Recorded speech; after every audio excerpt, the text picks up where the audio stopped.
महाराज जी राधे राधे। मैं अनुज गुप्ता कानपुर से। मैं एक मोटिवेशनल स्पीकर हूँ और मेरा मोटिवेशन मेरे धर्म से है, मेरे धर्माचार्यों की वाणी, विचार और दर्शन से है। मेरे कुछ प्रश्न हैं जो समाज की वर्तमान स्थिति से जुड़े हुए हैं, अगर आप उन पर जरूर कुछ कहें। हाँ हाँ बताइए।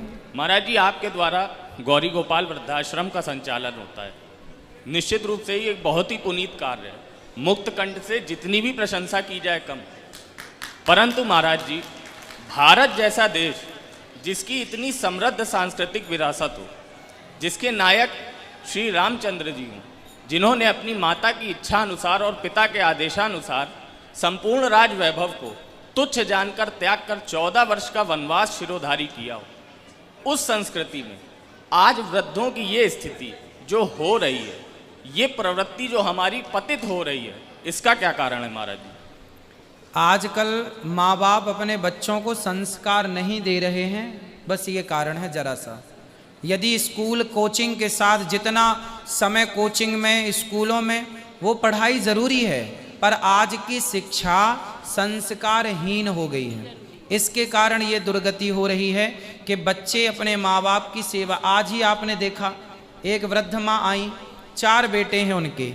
हम लोगों ने 4 बेटों से बात की कि बेटा आपकी माँ आई हैं, बोले आप रखो, हम नहीं रखेंगे अपनी माँ को। क्यों?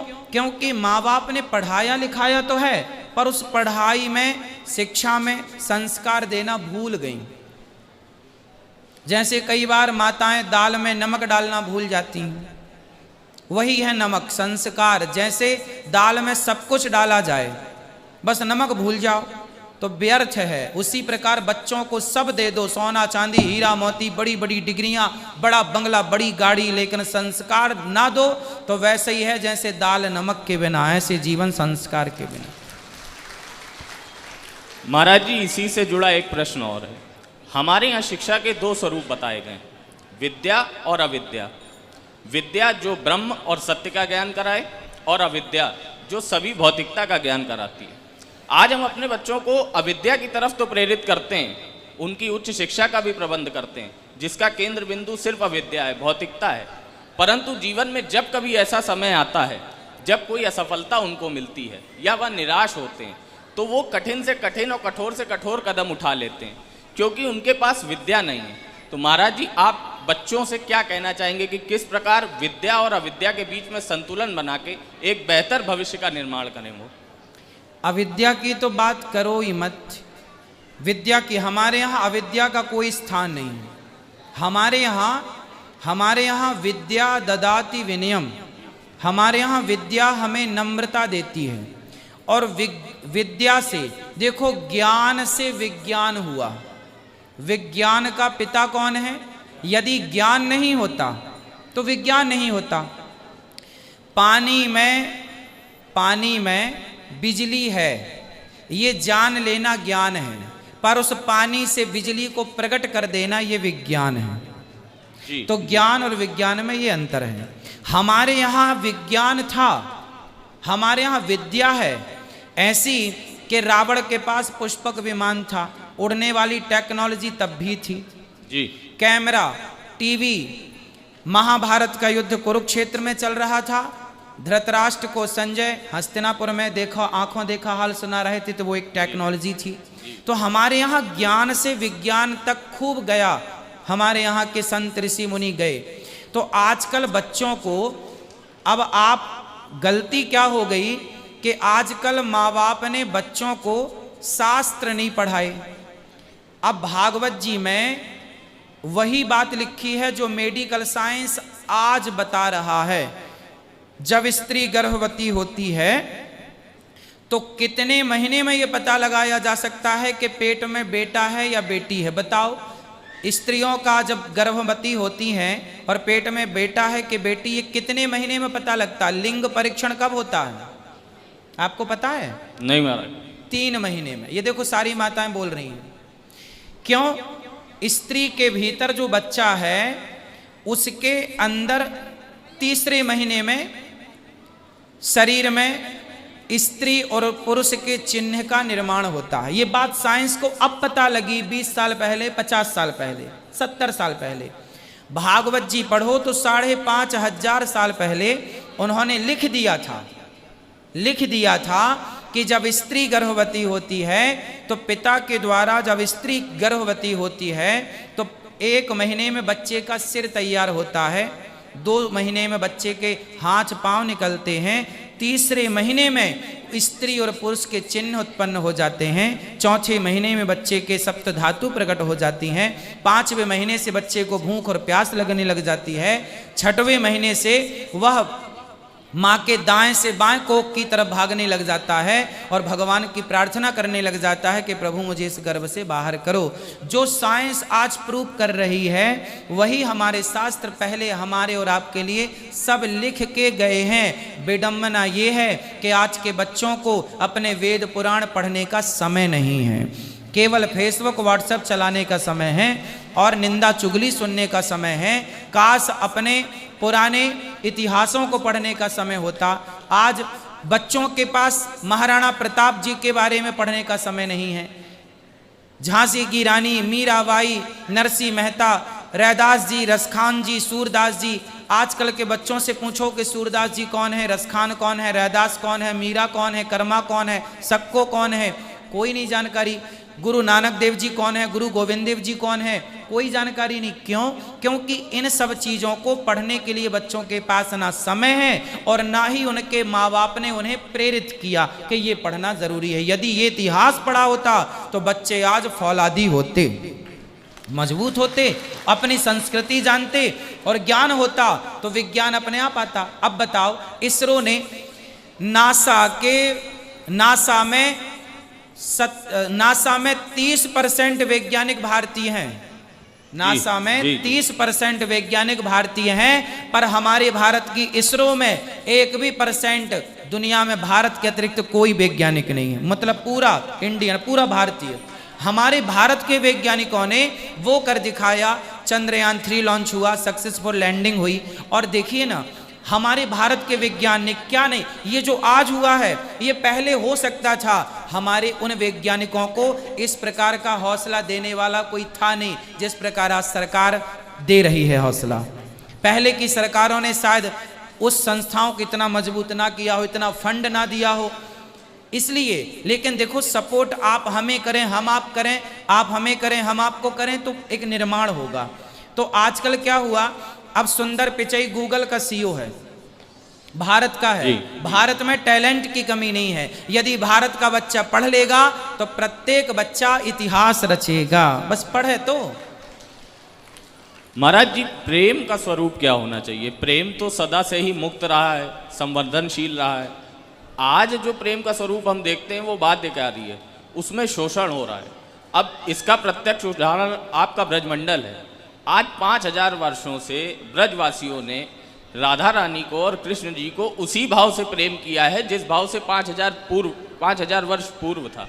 परंतु आज प्रेम का क्या हम अर्थ नहीं समझ रहे हैं, या प्रेम वास्तव में हमारी प्रवृत्ति ऐसी हो गई कि पनप ही नहीं पा रहा है? देखो, प्रेम को ना लोग भूल गए हैं। आजकल वासना को प्रेम माना जा रहा है। जी बिल्कुल सत्य। आजकल के लड़का लड़की जो स्कूल कॉलेज में प्रेम करते हैं वो वासना वाला प्रेम है, और आजकल के लोग उसी को प्रेम मानते हैं। होटल में ले जाके कॉफ़ी पीना, चाय पीना, साथ में रहना है, लिव इन रिलेशनशिप में रहना, आज उसी को लोग प्रेम मान रहे हैं। जबकि प्रेम क्या होता है? प्रेम तो एक माँ का होता है अपने बच्चे से। प्रेम का अर्थ क्या होता है? तत्सुखी सुखित्वम। प्रेम की परिभाषा इतनी सी है, और कहो तो सारी जिंदगी प्रेम को परिभाषित करें तो ना हो। तो प्रेम का मतलब होता है देना, ना कि लेना।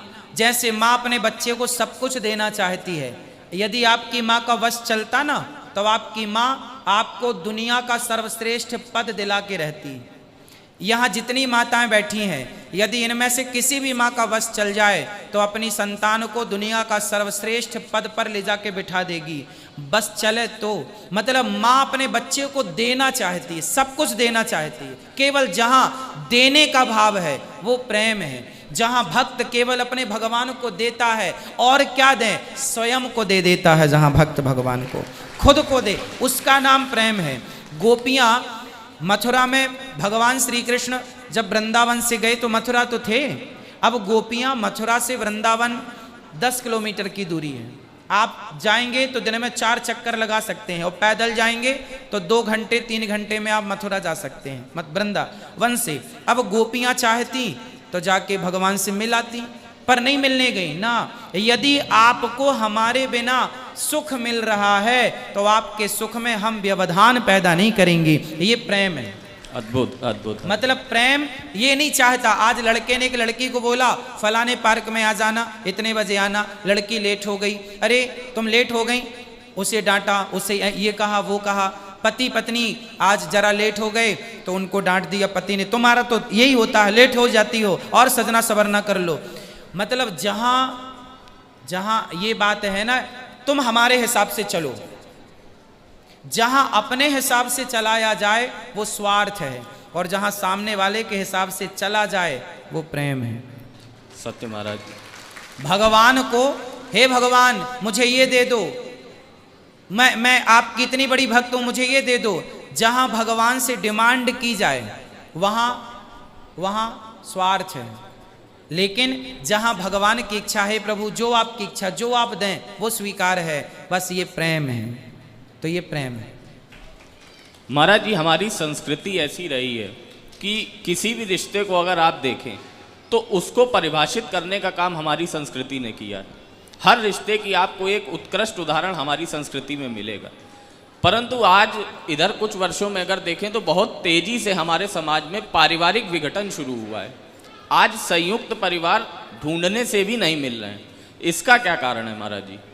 फिर वही बात आएगी लौट करके कि आजकल समाज की जो शिक्षा, आज ना सबसे बड़ी विडंबना ये है, जो हम स्कूलों में पढ़ रहे हैं, कॉलेजों में पढ़ रहे हैं, यूनिवर्सिटियों में पढ़ रहे हैं जाकर, वहाँ पर हमें जो शिक्षा मिलनी चाहिए जोड़ने की, वो शिक्षा मिलती ही नहीं।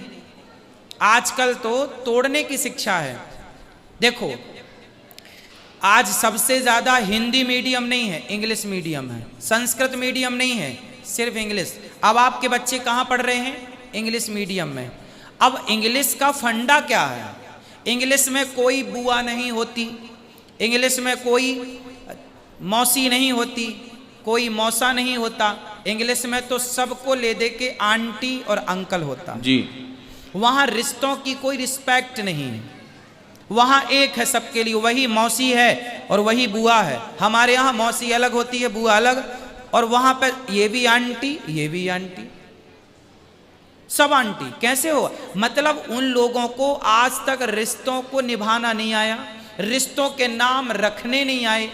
अब आपका बच्चा इंग्लिश पढ़ेगा, हिंदी नहीं पढ़ेगा। हिंदी में बुआ है, हमारे यहाँ हर रिश्ता है ना, हर रिश्ता है, सरहज है, साला है, भाई है, भौजाई है। इंग्लिश में क्या है? अरे भैया, जब हिंदी पढ़ोगे तो रिश्तों के महत्व को जानोगे, रिश्तों के महत्व को समझोगे, रिश्तों की रिस्पेक्ट करोगे। अब जब आप इंग्लिश ही पढ़े जा रहे हैं और इंग्लिश ही बोले जा रहे हैं तो भैया इंग्लिश में तो रिश्तों की कोई रिस्पेक्ट है नहीं। तो जब इंग्लिश ही पढ़ोगे तो फिर उम्मीद कैसे की जाए कि ये रिश्तों को बनाए रखेगा, चलाएगा? वहाँ तो है ही नहीं। इंग्लिश में भाई भाई, इंग्लिश देश जितने भी हैं, इंग्लिश देश में मैया लड़की 18 साल की होती है, लड़का 18 साल का होता है, अपना माँ बाप को टाटा बाय बाय कह के चला जा, जहाँ मन करे वहाँ रहे। जैसे हमारे यहाँ कुत्ते बिल्ली नहीं रहते, कुत्ता जहाँ जाए, कुत्ते के पिल्ले बड़े हो गए फिर वो जहाँ जाएं जैसे रहें, ऐसी कुत्ते बिल्लियों की तरह वहाँ की ज़िंदगी है कि वो जहाँ जाएं जैसे रहें, जिसके साथ रहें। हमारे यहाँ ऐसा नहीं। हमारे यहाँ माँ बाप की तब तक जिम्मेदारी होती है जब तक उसके लड़की का विवाह सुयोग्य वर के साथ नहीं कर दिया जाता जी। हमारे यहाँ माँ बाप का सम्मान, हमारे यहाँ आप लाल किला जिसने, सॉरी लाल किला नहीं, ये आगरा में ताजमहल, ताजमहल, हाँ ताजमहल जिसने बनवाया, आखिरी में उसके बेटे ने उसे जेल में डाल दिया। जी बिल्कुल, इतिहास जानते हैं। हाँ। नाम लेने की जरूरत नहीं है। नहीं। आगरे का ताजमहल जिसने बनवाया, उसने, उसके बेटे ने अपने बाप को जेल में डाल दिया और तराजू में तौल करके रोटी देता केवल 2 वजन की, इतने वजन की रोटी दो बाप को, और पानी भी पाव भर पानी देता, तो वो बाप बूढ़ा बूढ़ा जेल में बोलता, बेटा कम से कम रोटी पेट भर नहीं देता तो पेट भर पानी तो दे दे। क्यों नहीं देंगे तुझे पानी? बेटा बाप से कहे नहीं देंगे तुझे पानी। और वही बेटा जिसने अपने भाइयों का सिर काट काट के अपने बाप को समर्पित किया। एक भाई वो है जो भाई के लिए अयोध्या का सिंहासन त्याग करके और खड़ाऊ लेकर के गया, और एक भाई ये है जो थाली में भाई का कटा हुआ सिर बाप को देते हैं और बाप को जेल में बंद करते हैं। और बाप कहता है पानी तो पेट भर दे दे, बोला नहीं दूंगा। तो वो बाप मरते हुए बोला, तेरे से अच्छे तो वो हिंदू हैं जो मरे हुए बाप को भी पानी देते हैं, कम से कम श्राद्ध करते, तर्पण करते, पिंडदान करते। वो हिंदू अच्छे हैं जो जीते जी तो छोड़, जीते जी तो पानी बाप को देते ही हैं, मरे बाप को भी पानी देते हैं। देखिए कितने साइंटिफिक हमारी संस्कृति है। वो बोल के गया जिसने ताजमहल बनवाया। जी। तो बच्चों को अब आप इंग्लिश पढ़ाएं और फिर उम्मीद करें कि हमारा बेटा हमारे पांव दबाए, हमारा बेटा हमारी आज्ञा का पालन करे, सेवा करे। तो भाई इंग्लिश तो फिर जेड फॉर जेब्रा में जाके समाप्त होती है। ए फॉर एप्पल से शुरू होती है इंग्लिश और Z for zebra. Zebra means एक जानवर, और हमारी पढ़ाई होती है अनार का, अनार से शुरू होती है, फल से, हेल्दी फल से, और ज्ञानी में जाकर ज्ञानी बनाकर छोड़ती है। वो जानवर बनाती है, ये ज्ञानी बनाती है। अब आप अपने बच्चों को जानवर बनाने भेजते हैं और फिर उम्मीद करते हैं कि वो ज्ञानियों सा व्यवहार करें, तो कैसे पॉसिबल है? महाराज जी एक अंतिम प्रश्न है। कुछ लोग हमारे ही बीच में हैं, हमारे ही समाज के हैं, वो तुच्छ राजनीतिक या सामाजिक लाभ के लिए हमारे ही जो धर्म ग्रंथ हैं उनका किसी न किसी रूप में मजाक उड़ाते हैं या उनको तोड़ मरोड़ कर प्रस्तुत करते हैं। इससे होता यह है कि समाज में भी जो हमारे जैसे ही धर्मावलंबी हैं उनके लिए भी एक भ्रम की स्थिति उत्पन्न होती है। तो क्या आज वो समय नहीं आ गया है कि जितने भी धर्मावलंबी हैं वो अपनी बात मुखर होकर कहें, और यदि इस तरह का कोई भी एलिमेंट हमारे बीच का भी हो तो तत्काल उसका सामाजिक बहिष्कार होना चाहिए ताकि ये व्याधि और न फैल सके। अब बहुत सारे नेता रामचरितमानस का अपमान कर रहे हैं जी, है ना। बहुत सारे नेता सनातन धर्म को अपमानित कर रहे हैं। तो ये केवल इसलिए कर रहे हैं क्योंकि हमारे सनातनी भाई चुपचाप बैठे रहते हैं। देखो किसी से लड़ना नहीं चाहिए जी, लेकिन भगवान ने अर्जुन से कहा कि अपने अधिकार के लिए लड़ना चाहिए। अपने अधिकार के लिए लड़ना धर्म है। भगवान ने अर्जुन को प्रेरित किया, लड़ो।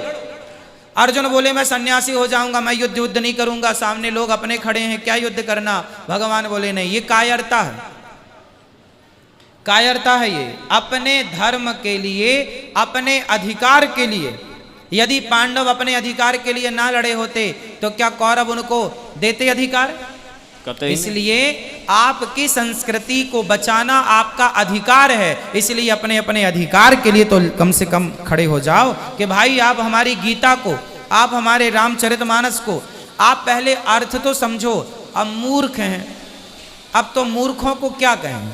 इसलिए आप और हम अपने बच्चों को, हम देखो ये कहेंगे कि आज आपके बच्चे इतने कमजोर हैं कि आज उनसे कोई सनातन धर्म से रिलेटिव कोई एक प्रश्न कर दे तो वो उसका उत्तर नहीं दे पाते। सबसे बड़ी हानि सनातन धर्म की ये है कि आप अपने धर्म का पक्ष नहीं ले पाते। हम कहते हैं कम से कम अपने सनातन धर्म का इतना पक्ष तो लो कि कम से कम कोई आपको कोई बात कहे तो आप उसका उत्तर दे सको, अपना पक्ष रख सको। अब कुछ लोग कहते हैं कि भगवान तो, सनातन धर्म तो ऐसा है, भगवान तो है ही नहीं। राम जी को लोग काल्पनिक बता रहे हैं जी, राम जी को भी कुछ लोगों ने काल्पनिक बता दिया। अब इन लोगों से आपने काश सवाल किए होते कि राम जी यदि काल्पनिक हैं, एक बात बताओ, यदि राम जी काल्पनिक होते तो फिर वो सेतु भी काल्पनिक होता। पर विज्ञान ने स्वयं, मैंने नहीं, शास्त्र ने तो सिद्ध किया जी, पर साइंस ने भी प्रूव कर दिया कि वो राम सेतु जो अवशेष के रूप में है वो मानव निर्मित है। साइंस, नासा ने सिद्ध किया। अब देखो, आज तक आपने सुना कि किसी ने कुरान पर कोई उंगली उठाई, बाइबल पर उंगली उठाई, लेकिन हम हिंदुओं के सदग्रंथों पर जो चाहे लोग उंगली खड़ी कर देता, केवल इसलिए कि हिंदू जवाब देना नहीं जानता। आपके बच्चों ने जवाब देना सीखा ही नहीं। आपके बच्चों को आपने बताया ही नहीं अपने धर्म के बारे में, अपनी संस्कृति के बारे में। तो जब आपने नहीं बताया तो उन्हें ज्ञान नहीं हुआ, और जब ज्ञान नहीं होगा तो आपके सामने कोई कुछ भी कहे, आप कुछ भैंस के आगे बीन बजे, भैंस खड़ी पगुराए। वही बात हो गई कि जब आपको अपने धर्म का ज्ञान नहीं है तो आपके धर्म को कोई गाली दे जाए, आपको कोई कुछ कह जाए, आपको बोलना ही नहीं है, क्योंकि आपको बोलना सीखा ही नहीं आपने अपने धर्म। अब रामचरितमानस की चौपाइयाँ, आप में से कितने लोग ऐसे होंगे हमारे देश में जिन्हें रामचरितमानस की एक भी चौपाई याद नहीं है, गीता का एक भी श्लोक याद नहीं है, हनुमान चालीसा याद नहीं है, और कहते हैं कि हम सनातनी हैं। आज अपने धर्म की बात आप नहीं रख पाए, इसलिए हिंदुओं के गांव हजारों क्रिश्चियन धर्म अन्य धर्मों में कन्वर्ट हो गए, परिवर्तित हो गए। ठीक बात है महाराज, बहुत बहुत धन्यवाद महाराज जी, और पुनः आपके चरणों में कोटिशा नमन। राधे राधे महाराज जी। खुश रहिए, खुश रहिए।